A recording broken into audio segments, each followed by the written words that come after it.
Hello, I'm Mario, and today's video is about the ReadyLIFT kit that I had installed on the front axle on my truck. And I mentioned in a recent update video that I had a concern about whether or not the front differential for my truck was mounted properly or as good as possible. I've been keeping an eye on it because the original vendor that installed the ReadyLIFT SST 3.5 kit on my Chevy Colorado, the original vendor that I purchased that kit from and did the install for me, they installed one of the spacers, well, they oriented it incorrectly. And I say that because I read the directions. I didn't call ReadyLIFT, but I read the directions, and what they had was it just simply did not match the directions. So it would be hard to argue that that they installed it correctly. I gave them, they had two opportunities. The original vendor had two opportunities to rectify the issue. I went to a second mechanic, and they flipped the spacer around for me. So what the issue today is that I'm concerned about, so because of that, that's the backstory. And so because of that, I've been monitoring it kind of closely, like, hey, you know, is this thing done correctly, you know, checking, making sure that the bolts aren't backing out, that sort of thing. But so there's like all this stuff sits on these like rubber grommet type you know, things to manage vibration and that sort of stuff.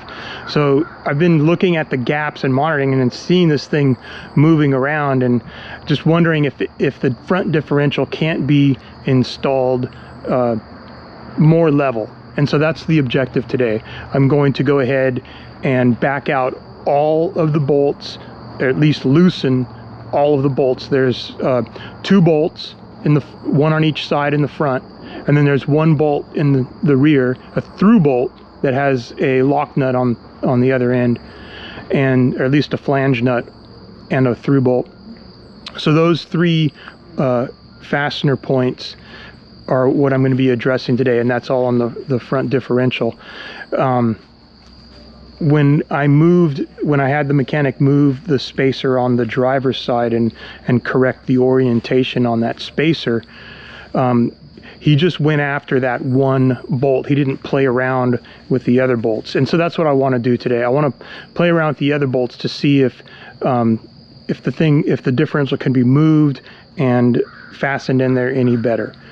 So without any further ado, let's take a look at some of the tools. Yeah, I'm camping, so hopefully I don't goof stuff up, but these are the tools that'll hopefully get me through this. I don't want to get stuck out here, so I've been planning this out and trying to make sure that I had enough tools on hand so that I wouldn't really be in big trouble and get stuck. So I got an impact driver. Yes, I have batteries on hand. It's not a problem. So this isn't going to necessarily get me up to 100 foot-pounds of torque, which I may need. But at any rate, I got it on hand.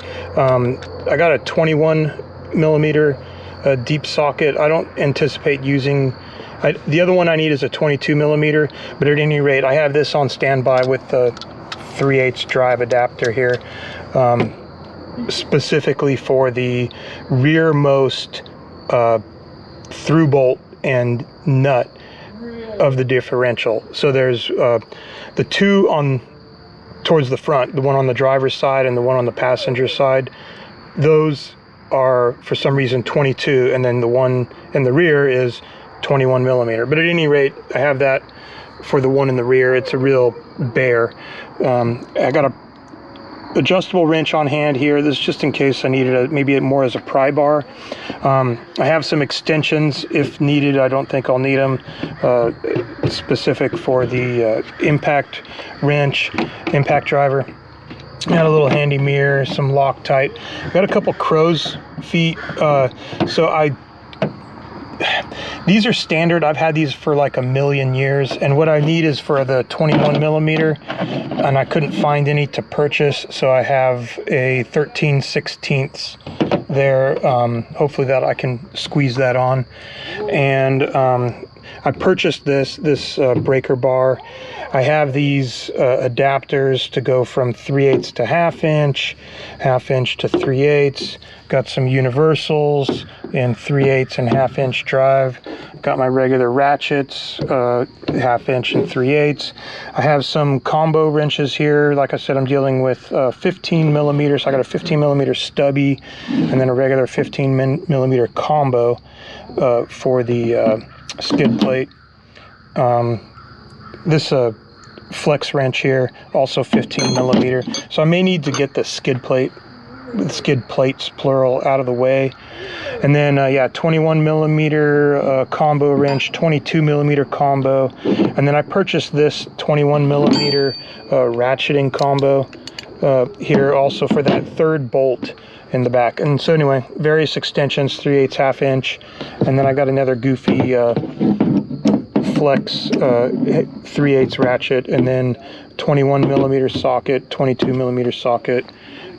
Also pry bar to move the differential once I get it kind of loose. And anyway, yeah, those are the tools that I have on standby. Hopefully I don't need them all, but those, like I said, I don't want to get stuck. And I got, these aren't all my tools. This is what I anticipate that I may need.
So what I do is I backed off the nut from the through bolt just enough so that it didn't come all the way off, and then this is the gap I have.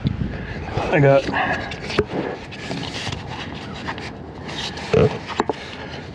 so now what I want to do is try to raise the front of it and get this thing kind of leveled. So see if that's even possible. Well, this one should be relatively easy as far as accessing it.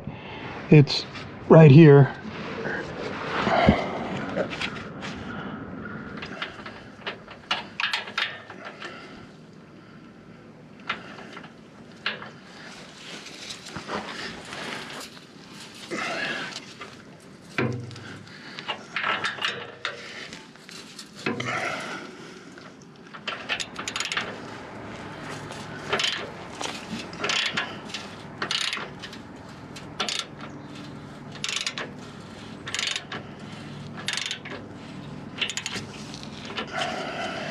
I can move the spacer around.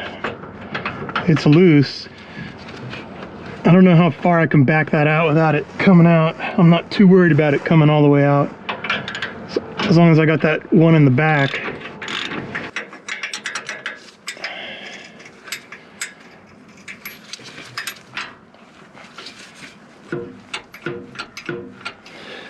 So I can definitely move it around a little bit.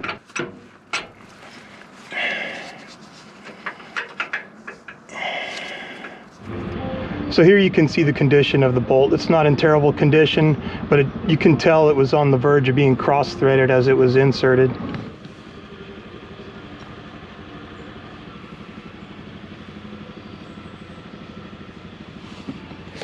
And you can also see this is where the taper is on the spacer. So I've been looking at this and I'm debating about taking my coveralls off and pulling up the instructions on my laptop. I probably should have brought that out. So with the driver's side spacer out, the one I just had in my hand, you can see I can move this and I can make it perfectly level relative to the frame. But that's not the idea. The idea is that I'm going to have it drop down. So this is going to be looking a little funny. So I wanted to look at this bushing and make sure that it was sitting on as many hard parts as possible and not having like a huge gap in there. So what I think I'm going to try to do is put the bolt through here, and then this should just slide in like so.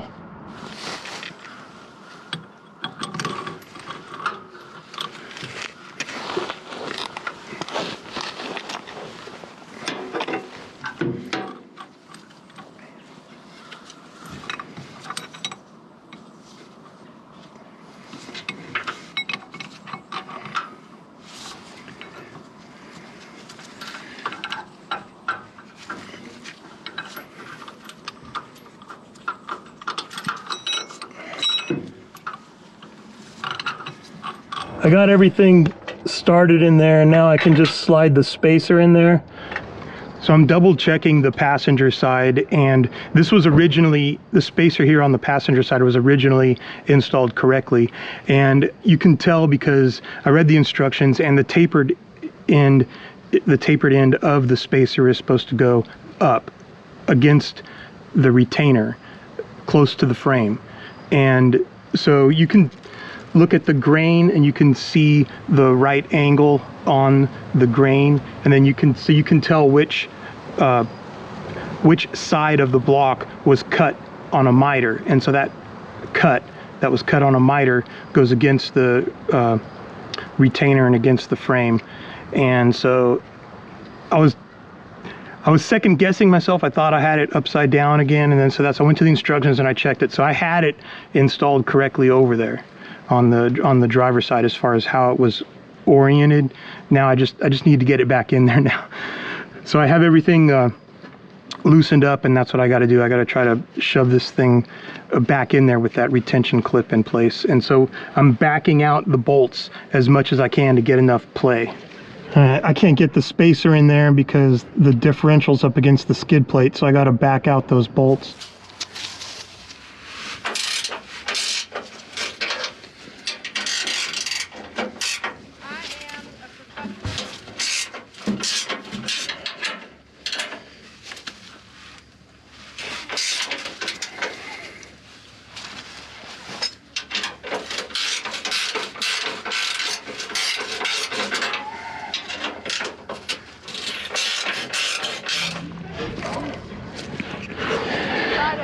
Hopefully that's enough room, man.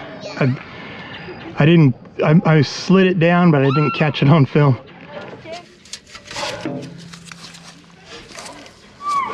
So I got it placed in there, and then I just got to rotate it around. I got things kind of snugged up front. I mean, it doesn't look pretty. I mean, it's still not seated perfectly straight within the rubber bushing area there.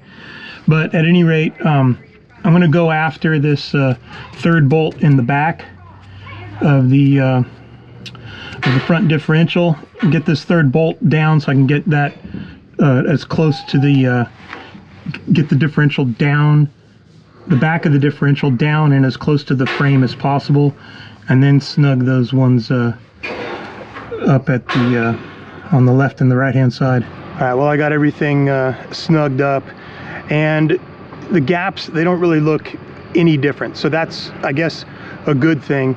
And I don't know, I always had it in the back of my head that things were goofed up. But yeah, I got the bolts torqued down. 100 foot-pounds is what they recommended. I don't have a torque wrench, and no, I did not use Loctite. Nobody ever used Loctite on it, and I don't know if I have regrets about this spacer kit. It's always been on my mind, like it wasn't installed correctly. And I mean, it wasn't initially. And I gave that vendor an opportunity. They had two opportunities to rectify it, and they didn't. Then I hired the other mechanic, and they followed my instructions to move the block around and orient it a certain way. I honestly don't even remember if that's how it is now, but I think it is. I think that's how I have it right now. I took it all the way out, turned it around, I was looking at it, I was like, is this correct? Looked at the instructions, shoved it back in there. Anyway, but at least I got this out of the way. It's more peace of mind for me, but at the same time, it's kind of like I know that the differential's really not sitting in there flush. For whatever reason, it's not sitting in there. I don't think it's sitting in there at the angle at the best angle it could, but at any rate, I think that just about does it, guys.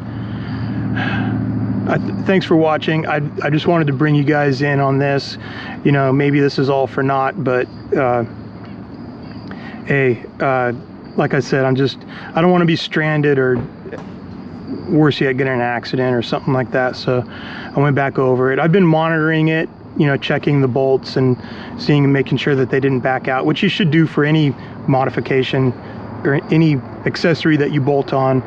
You know, you want to do follow-ups on it. So I'll continue doing that, but at least now I'm familiar with it and I know what wrong looks like, I guess you could say.